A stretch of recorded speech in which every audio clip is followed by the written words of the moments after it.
Possibile chiusura anticipata per il Grande Fratello VIP 2026, secondo quanto riportato da Grazia Sambruna per Momeg,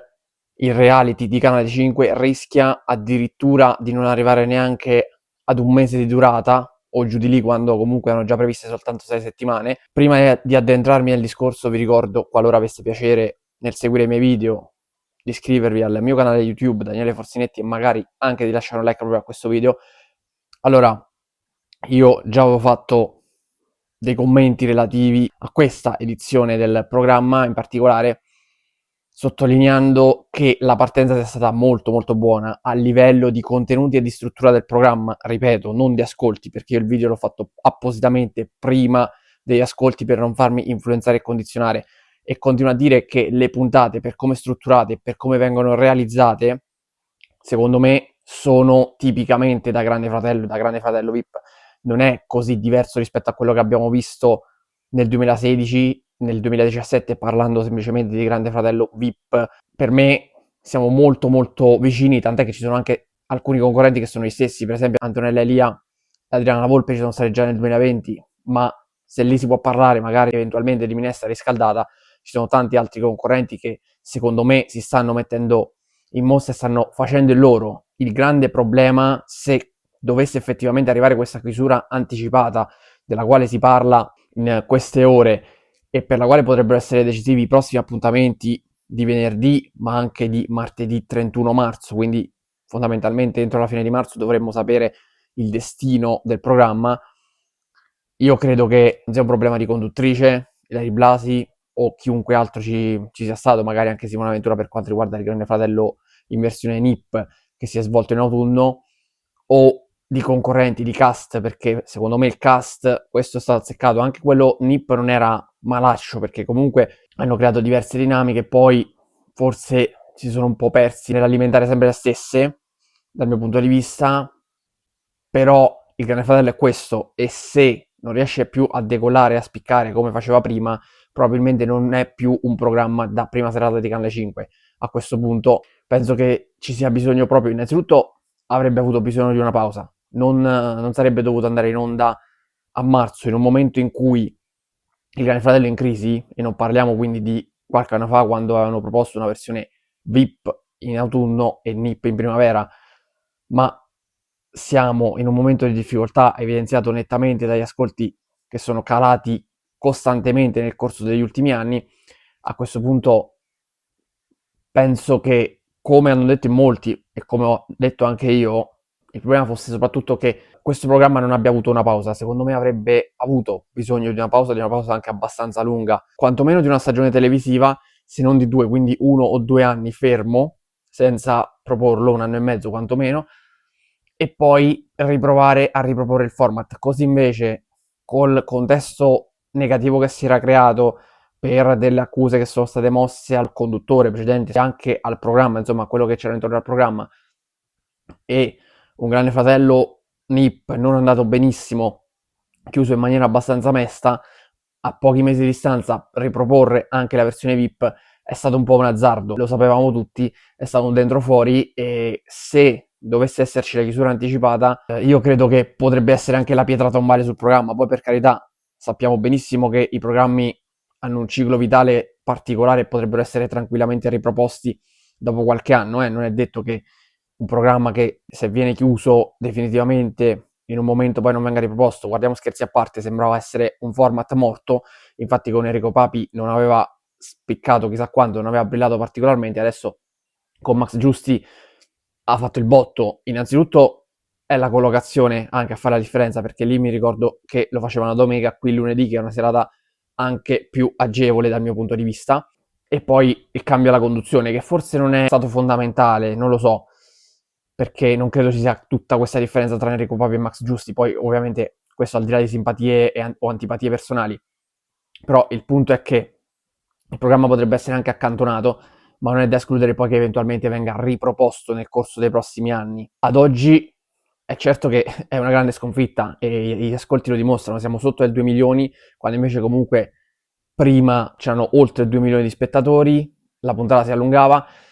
Le motivazioni sono molteplici, come ho già detto, il pubblico comunque si è un po' stancato di vedere sempre quel programma, sempre le solite storie. Molti accusano Signorini della morte del Grande Fratello, io non penso sia colpa sua, sia colpa più invece dei vertici Mediaset che l'hanno spremuto fino all'osso, come stanno facendo praticamente con tutti i programmi che vanno bene. Vedasi La Ruota della Fortuna in tempi recenti, che praticamente è stata proposta in tutte le serate, soltanto una sera per la semifinale di Coppa Italia tra Inter e Como è saltata. Solo una sera negli ultimi mesi, praticamente da quando è iniziata. In estate mi ricordo anche per la partita Milan-Bari, sempre di Coppa Italia, ma per il resto neanche la Supercoppa, con partite un po' più interessanti, insomma, di un Milan-Bari. Anche lì la ruota non è saltata, ecco, ha continuato ad andare in onda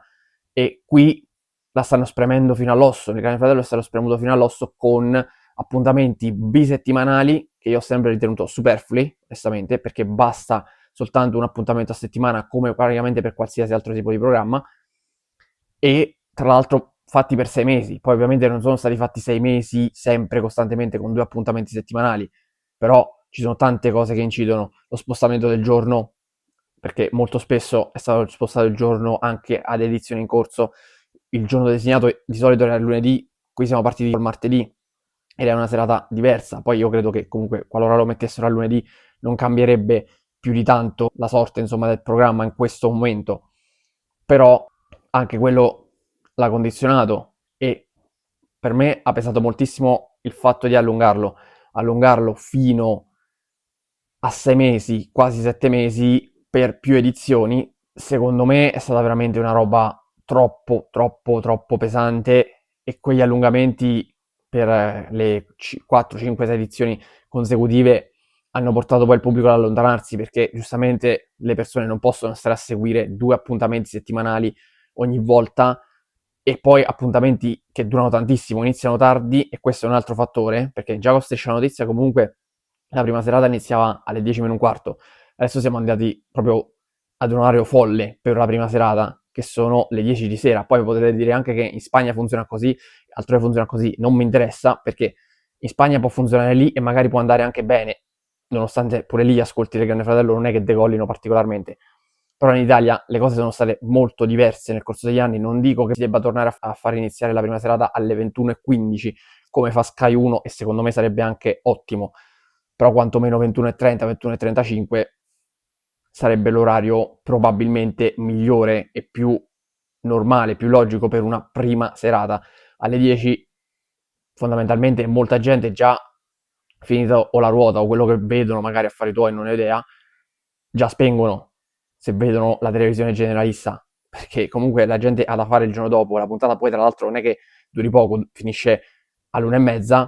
anticipare di mezz'ora, visto che si può fare per il sabato per i programmi di Maria De Filippi, come spesso avviene, anticipare mezz'ora, quindi farlo partire alle 9:30 e farlo chiudere non all'1:30, ma magari a mezzanotte e mezza, secondo me già potrebbe portare ad un piccolo miglioramento della situazione. Non dico che sarebbe la svolta, non dico che risolverebbe completamente il programma, però renderebbe quantomeno degli orari un po' più umani e normali. Poi, come ho già detto, il format è stanco, è usurato e aveva bisogno di una pausa già prima, già quando è stato riproposto a settembre. Però a settembre ci hanno provato con Simona Ventura con questo nuovo Grande Fratello NIP completamente. È un'altra scelta sbagliata quella, nonostante i VIP ora stiano facendo peggio dei NIP in termini di ascolti, però credo che i NIP sulla carta possano già portare un pubblico che li segue già, mentre per i NIP le persone devono seguire il programma proprio per il programma e basta. E ad oggi, come dimostrano gli ascolti, la vedo molto molto complicata. Voglio concludere con un piccolo riassunto. Il problema non è il cast e non è la conduttrice, perché secondo me quest'anno il Grande Fratello VIP sta facendo bene. In una settimana è successo di tutto e non ci si è annoiati neanche nelle puntate serali. I problemi sono altri e li ho appena elencati. Si possono risolvere? Secondo me sì, se c'è la volontà da parte dell'editore, altrimenti si potrebbe anche trovare una soluzione diversa, cioè non proporlo più o su Canale 5 e quindi spostarlo su Italia 1, declassarlo lì dove